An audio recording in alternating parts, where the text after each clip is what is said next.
भाई हेलो मेरे दोस्तों, और क्या हाल है सबके? मस्त। मैं ठीक, एकदम बढ़िया।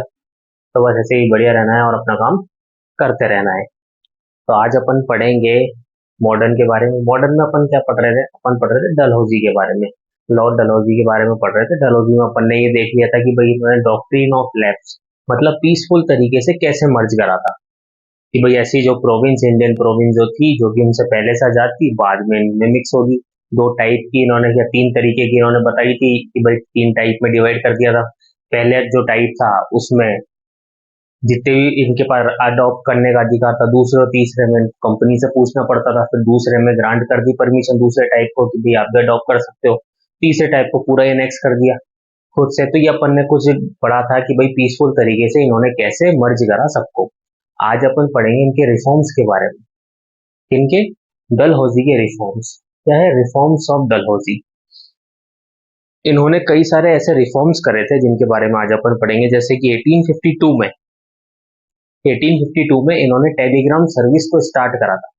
टेलीग्राम सर्विस को स्टार्ट करा था और इसके जो हेड ऑफ डिपार्टमेंट बनाए थे ओ शॉगनेसी को बनाए थे। किसको बनाया था? ओ स्वैगनेसी को। किसको बनाया था हेड ऑफ डिपार्टमेंट? ओ शॉगनेसी को इन्होंने हेड ऑफ डिपार्टमेंट बनाया था। किसका? टेलीग्राम सर्विस का। 1853 में इन्होंने रेलवे सर्विस स्टार्ट करी थी, जिसमें इन्होंने पहली जो ट्रेन थी वो मुंबई से थाने तक चली थी। पहली ट्रेन जो स्टार्ट करी थी कहाँ तक चली थी? मुंबई से थाने तक। कब हुई थी? 1853 में। और पहला जो इंजन था अपने यहाँ पे, जो ट्रेन जो सर्विस, रेलवे सर्विस स्टार्ट हुई, इसमें जो पहला इंजन बना था जिसका नाम था फेरी क्वीन। पहला इंजन था ये। क्या नाम था? फेरी क्वीन। ये याद रखने वाली चीज है कि भाई कभी भी पूछा जा सकता है कि इंडिया में पहला जो इंजन बना था उसका नाम क्या था। रेलवे लाइन बिछी थी, उसमें इंजन बना था, उसका नाम क्या था? तो उसका नाम था फेरी क्वीन। क्या नाम था इंजन का? फेरी क्वीन। 1854 में इन्होंने पोस्टल सर्विस स्टार्ट करी थी, जो कि किसके तहत करी थी? पोस्टल सर्विस एक्ट के तहत जो इन्होंने स्टार्ट करी थी। 1854 में ये एक्ट आया था जिसके तहत इन्होंने पोस्टल सर्विस को स्टार्ट करा था। जब इन्होंने पोस्टल सर्विस स्टार्ट करी तो उस टाइम पे पोस्ट कार्ड जो होते थे वो दो दो पैसे के बिकते, 2 रुपए क्या, 2 पैसे के बिकते थे। कितने के मिलते थे? 2 पैसे के मिलते थे। पोस्टल स्टैंप जो होता था ना, स्टैंप कितने का मिलता था? 2 पैसे का। इन्होंने, डलहौजी ने, आर्मी के लिए जितने भी जो पोस्ट कार्ड, जो ये खत लिखते थे अपने घर वालों को, ये जो सर्विस पहले फ्री कर रखी थी, डलहौजी ने कहा कि अभी तो कोई वो खत वगैरह लिखने के लिए ये भाई महीने में 4-4 5-5 खत भेजते हैं, इसलिए इनके ऊपर पैसे चार्ज करो कि भाई कि जितने खत भेजेंगे उतने पैसे लगेंगे। तो फ्री सर्विस को हटा दिया था। किसके ऊपर से? सोल्जर्स के ऊपर से। डलहौजी ने क्या कर दिया था? स्टॉप कर दिया था फ्री पोस्टल सर्विस। किसके लिए? सोल्जर्स के लिए। तो इन्होंने क्या क्या करा था? 52 में इन्होंने टेलीग्राम सर्विस स्टार्ट करी थी, जिसके हेड ऑफ डिपार्टमेंट किसको बनाया था? ओ शोगनेसी को बनाया था। 53 में इन्होंने रेलवे लाइन सर्विस स्टार्ट करी थी, इसमें पहली जो ट्रेन थी कहाँ से कहाँ तक? मुंबई से थाने तक चली थी। पहला इंजन था फेरी क्वीन। 54 में इन्होंने पोस्टल सर्विस को स्टार्ट करा था, 18 पोस्टल एक्ट 1854 के तहत। और पोस्टल स्टैंप उस टाइम पे 2 पैसे के बिकते थे। डलहौजी ने रोक दिया था फ्री पोस्टल सर्विस को। किसके? सोल्जर्स की जो फ्री पोस्टल सर्विस थी उस पर रोक लगा दी थी। किसने लगा दी थी? डलहौजी ने। 54 में इन्होंने पीडब्ल्यू डिपार्टमेंट की स्थापना करी थी, स्टार्ट करा था। किसको? पीडब्ल्यू डिपार्टमेंट को। 54 में इन्होंने स्टार्ट करा था पीडब्ल्यू डिपार्टमेंट। और उस टाइम पे गंग कैनाल जो है, यूपी की जो गंग कैनाल है, वो 1854 में बनी थी। और वो कब बनी थी?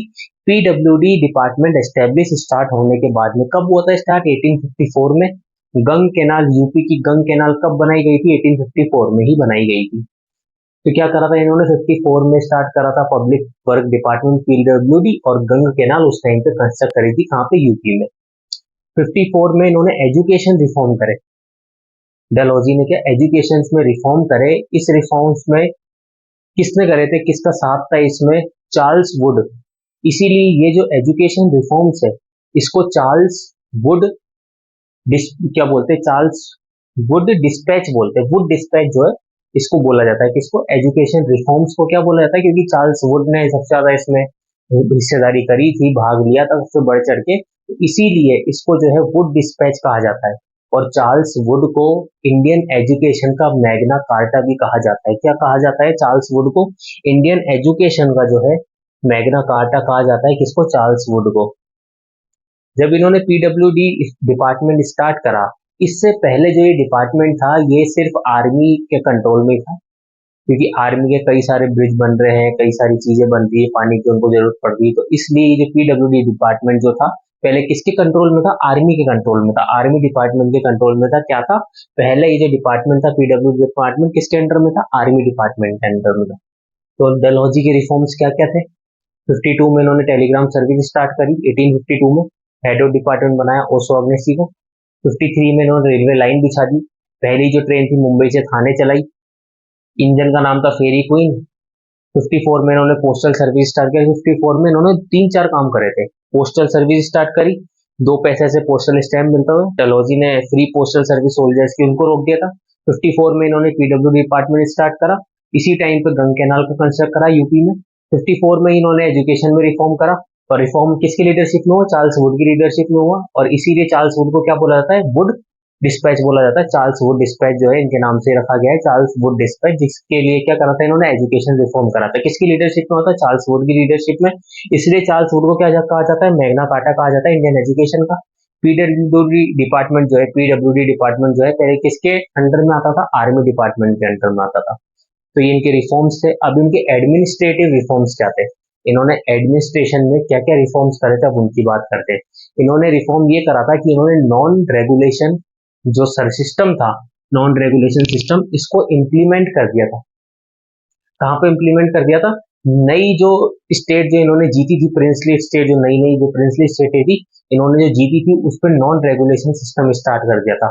इसमें क्या होता था, ये कमिश्नर बिठाते थे नई स्टेटों में, कमिश्नर वहां पे जितनी भी चीज होती थी उसकी रिपोर्ट किसको देता था, गवर्नर जनरल को। तो एडमिनिस्ट्रेटिव रिफॉर्म्स क्या थे इनके, कि ये जो है नई जो इन्होंने प्रिंसली स्टेट जीती हुई है उसमें एक कमिश्नर बिठा देते थे, और वो जो कमिश्नर किसको रिपोर्ट करता था, गवर्नर जनरल को रिपोर्ट करता था। तो क्या है नॉन रेगुलेशन सिस्टम, सिस्टम ये था, इंप्लीमेंट करा था इन्होंने नई जीती हुई स्टेट्स के ऊपर, जहां पे कमिश्नर को अपॉइंट करते थे, और वो कमिश्नर रिपोर्ट किसको करता था, गवर्नर जनरल को रिपोर्ट करता था। तो क्या है, सिर्फ इतना सा ये एडमिनिस्ट्रेटिव रिफॉर्म डलहौजी का, कि ये जो अपनी जीती हुई प्रिंसली स्टेट जो थी वहां पे कमिश्नर बिठाते थे, और वो कमिश्नर रिपोर्ट करता था किसको, अपने गवर्नर जनरल को। इन्होंने मिलिट्री में भी कई सारे रिफॉर्म्स करे, जैसे कि इन्होंने आर्मी हेडक्वार्टर को ट्रांसफर कर दिया, कलकत्ता से कहां पे भेज दिया, शिमला भेज दिया। शिमला में इन्होंने कन्वर्ट कर दिया क्या, आर्मी हेडक्वार्टर। आर्मी हेडक्वार्टर कहां पे ट्रांसफर कर दिया इन्होंने, कलकत्ता से शिमला में ट्रांसफर कर दिया। इन्होंने आर्टिलरी जो कि जहां पे बंदूक हथियार वथियार ये सब इनके रखे जाते थे, आर्टिलरी का हेडक्वार्टर था पहले कलकत्ता में, पहले क्या बोलते हैं मेरठ, कैलकाटा में था, वहां से शिफ्ट करके कहाँ कर दिया, मेरठ कर दिया। तो कहाँ पे था, पहले कैलकाटा में ही था, वहां से शिफ्ट करके कहाँ पे कर दिया, मेरठ में। आर्मी हेडक्वार्टर को भी पहले कैलकाटा में था, वहां से शिफ्ट करके कहाँ भेज दिया, शिमला। और इन्होंने कई सारे जो यूरोपियन सिख जो थे और गोरखा सोल्जर, उनको अपनी आर्मी में जोड़ना चालू करा। इन्होंने इंक्रीज करे अपनी आर्मी में किनको, गोरखा सोल्जर्स को और यूरोपियन सिख्स को। क्या इंक्रीज करे इन्होंने अपनी आर्मी में, यूरोपियन सिख और गोरखा सोल्जर्स को अपनी आर्मी में इन्होंने इंक्रीज करा। तो ये क्या थे इनके मिलिट्री रिफॉर्म्स। मिलिट्री रिफॉर्म्स में क्या थे, बस इतना ही था कि आर्मी डिपार्टमेंट जो है ट्रांसफर करके कहाँ कर दिया, कैलकाटा से शिमला कर दिया, और आर्टिलरी हेडक्वार्टर जो कहां से कहां कर दिया, कैलकाटा था, उसके बाद मेरठ कर दिया। इंक्रीज करे सोल्जर्स, यूरोपियन सिक्स को अपॉइंट करा अपनी आर्मी में, और किसको, गोरखा सोल्जर्स को अपॉइंट करा। इनके एडमिनिस्ट्रेटिव रिफॉर्म क्या थे, कि इन्होंने सिर्फ और सिर्फ न्यू नॉन रेगुलेशन सिस्टम जो है इंप्लीमेंट करा था, कहाँ पे, अपनी जीती हुई स्टेट्स के ऊपर, जहां पे कमिश्नर को अपॉइंट करते थे, और वो कमिश्नर किसको रिपोर्ट करता था, गवर्नर जनरल को रिपोर्ट करता था। इनके रिफॉर्म्स क्या थे, 52 में इन्होंने टेलीग्राम सर्विस स्टार्ट करी, जिसमें ओशो अग्नेसी को अपने हेड ऑफ डिपार्टमेंट बनाया। 53 में इन्होंने रेलवे सर्विस चालू करी, जो कि पहली ट्रेन कहाँ से कहाँ तक, अपने मुंबई से थाने तक चलेगी। इनने पहला इंजन जो 54 में बनाया उसका नाम था फेरी क्वीन। इन्होंने 54 में ही अपने एजुकेशन रिफॉर्म्स चालू करे। 54 में ही इन्होंने पोस्टल सर्विस स्टार्ट करी। पोस्टल सर्विस क्या, इन्होंने 54 में पोस्टल सर्विस स्टार्ट करी, जो कि पोस्टल एक्ट के तहत हुई थी, 54 में हुआ था। और इसमें जो है पहले के टाइम पे पोस्टल स्टैंप, जब पोस्टल सर्विस स्टार्ट हुई थी तो पोस्टल स्टैंप जो है 2 पैसे के बिका करते थे। डलहौजी ने क्या रोक दिया था, सोल्जर्स की जो फ्री पोस्टल सर्विस जो थी उसको स्टॉप कर दिया था, मना कर दिया था, अब इनको फ्री सर्विस नहीं देंगे। 54 में इन्होंने पीडब्ल्यू डिपार्टमेंट की स्थापना करी, स्टार्ट करा पीडब्ल्यूडी डिपार्टमेंट को। और ये जो पीडब्ल्यूडी डिपार्टमेंट जो है पहले किसके अंडर में था, आर्मी डिपार्टमेंट के अंडर में था।